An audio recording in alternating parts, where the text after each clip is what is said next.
Hey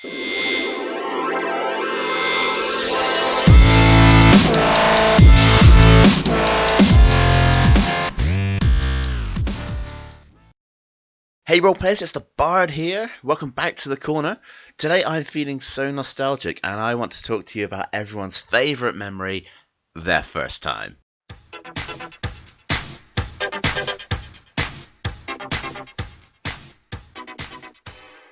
So life is filled with first times.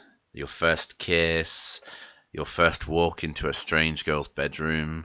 But for us roleplayers, it's that fatal first roll. So rather than me waffle on about character builds or rules interpretations, I'm just gonna go back in time to 1999 when I had my very first D&D experience. I suppose more accurately I should say my first role-playing experience, but for me my very first game was D&D. I mean, for some of you guys out there, your first game may have been Vampire, it may have been Call of Cthulhu, it could have been anything to be honest. But my first time was Advanced Dungeons and Dragons, and I will never forget it. So I'm in college, and I'm in art school, and I'm just chatting away with some randoms who seemed like, nice enough blokes. And I said, well, what do you do for fun? And they said, oh, we play Dungeons and Dragons. I'm like, and I can remember my reaction. I was like, man, isn't that like a geeky thing? Looking back on it now, I realized I was a geek and I never even knew it. But they said to me, oh, why don't you come along and have a go? I'm like, I don't know. It doesn't sound like my thing. And they said, well, you've told us that you're a Final Fantasy lover. You love, like, gaming RPGs. I'm like, oh, yeah, I love that kind of stuff. Well, come along. Give it a go. We'll make you up a character. And, we'll just see what you think about it. So I got in there. I rolled up my character. And you know what? I loved it from day one. Loved it. Could not get enough of it. I came every single week.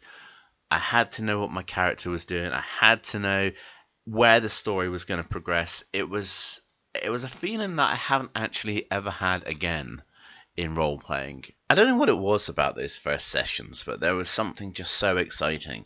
I think it was basically because it was everything I ever wanted in a RPG, like you would get on a game console, but it was because it was always different. You always have your favorite games that you play again and again and again, but no matter how many times you go through them, things always happen the same. The story is the same, the items you pick up are the same, the people you interact with are the same, and it was just like so much variety. I had no idea what was going to come next, and I think that was the intense feeling that I got. It was the fear of the unknown. I think also, for me, it was because it was a bunch of people that I didn't know. It's not like I was with a long-time friends and we just picked up a copy of the game and just said, hey, let's start, having a go at this. No, there were people who were already established in their own group. There were people who had been doing it for a fair while already. And, I was coming into this group and I had no concept of what I was doing. I had no knowledge of the game outside of basically what people hear about it and the connotations that go with it. I didn't know anyone I was sat with. And I was just in absolute dread of, making some kind of social faux pas. Like that's even possible in a D&D environment. When you're role-playing, everything is literally social faux pas. But I remember the best advice that my GM ever gave me. I always consider it the best advice. Maybe it's because it's the first thing I ever really learnt about role-playing, but I still use it today, and I still pass it on to all my players. I say, just relax, and just do what feels natural. And that's about it, that's pretty much what he said. Just sit back, chill out, have fun, and just try things. Because, you don't really want to mess up, but I mean, you really can't mess up. And if you think about it, if you just do what seems logical or natural, then everything's going to pretty much work out fine.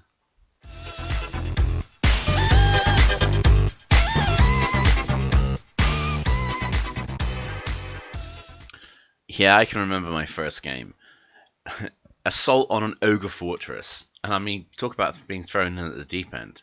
I mean, my GM, he wasn't generous. You know, he didn't start me off at the same level as everyone else. I actually had to start at level 1. I think everyone else was at level 3 or something. So he did kind of get me up to speed with the other characters, but I did have to work for it. So I remember the assault on the Ogre Fortress. I remember the thing literally ripping trees out of the ground and swinging at me like it was a club. I remember trying to destroy the weapon to basically, disarm him. It was such an intense experience. I think I got separated from the group. I was trapped underground. I had goblins to fight my way through. And then at the end of this chamber, there was this black longsword with golden hilt. So black blade, golden hilt. And that was my quest. That was my first quest. I had to claim the sword. That had like an experience booster on it, or the equivalent of. And that's what kind of put me a little bit in range of the other characters. It was a bit of a cheesy tactic now that I think about it, but when I first played, it was just such a great experience. It's like, I need that weapon. I need to be stronger. I need to get it. So I had to fight my way through monsters, and then I claimed the sword, and I had to, magic missile my way out of these goblins, because I had a fighter mage character, elven fighter mage, and I'll never forget it. Do you know, almost every session after that, I can't recall, because like I said, it was like 17, 18 years ago. But that first session, I remember it like it was yesterday.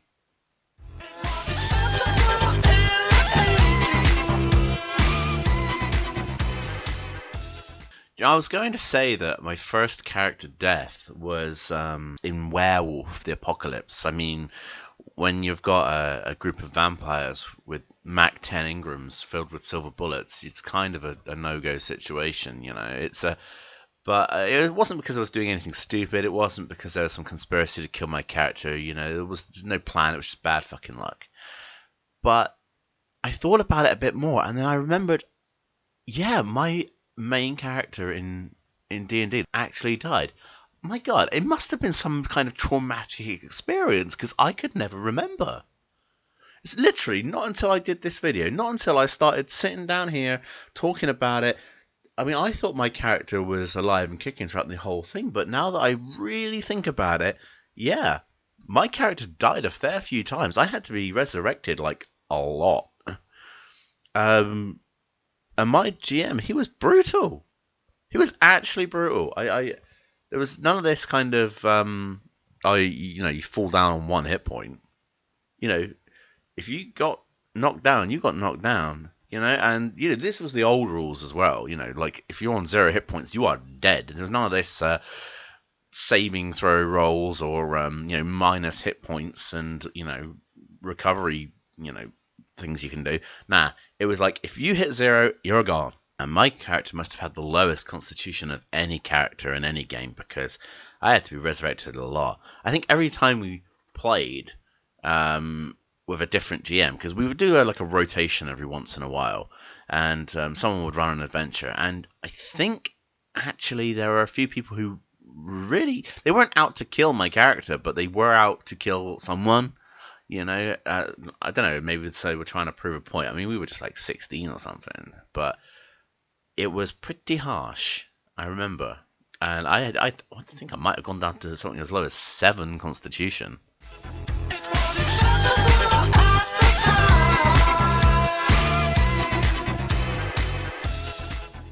I think I retired my character in the end, because I think I was getting bored. I was getting bored of all the killing of my character. And in the end, I got cursed a lot. I had some crazy curses on me, and I had there's actually one I really enjoyed playing, and because my character had this long white hair, and I was elf, and so my GM came up with this backstory of, oh, you're kind of like half Drow, or but then there was some cool quests to do to kind of almost regain my soul, so that the other half of me wouldn't take over and become this brutal, monstrous slayer. And I really enjoyed it. And I had the option. I could either kind of keep the the power and kind of risk it almost, or I can have it exercised. So I went for the exorcism, and I lost my white hair. I lost my white hair, and that was like one of the defining things about my character. That's what I love.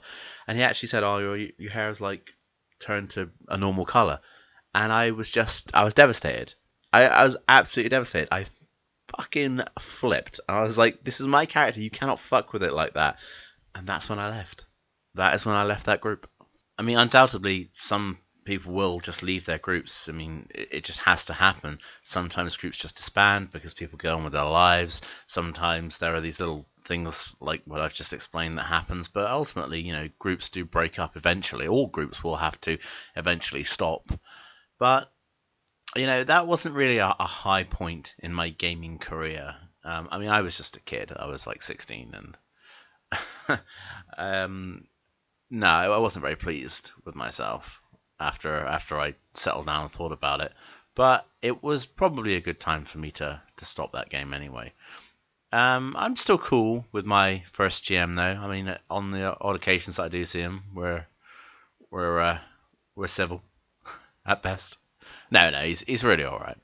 But you move on. You move on with life. You move away to a different place, and then you can meet like other gaming groups. And now I've been with this one that I'm in now for, well, I don't know how long, too long, and they probably want to get rid of me as well.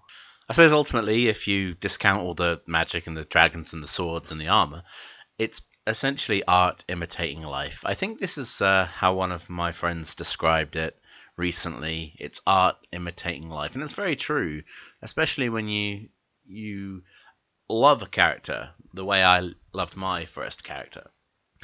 Now, at the end of the day, there are going to be these games that you always remember. Some of your favorite games are obviously going to be ones you play later, but you never truly forget your first game.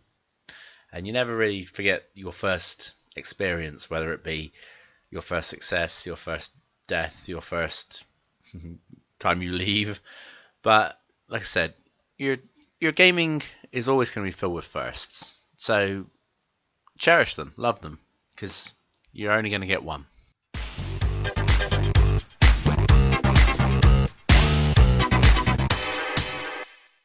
Alright guys, that's enough feels out of me. I'll be back to my usual bardic self right after I spoil the evening of a few of my role players. Now for the annoying YouTubey bit that every content creator does, make sure you subscribe because I would love to get this channel out of double digits. Make sure you like it so that it gets around because I think that's how YouTube does its algorithms. Share it with people you think who will enjoy it. And most importantly, I want you guys to comment because I want to hear about your fatal first times. The things that really excited you about your first game, what really upset you about your first death, or what really tipped you over the edge and caused you to leave if that has even happened to you. I look forward to hearing about your first time role-playing horror stories when I see you guys at the gaming table.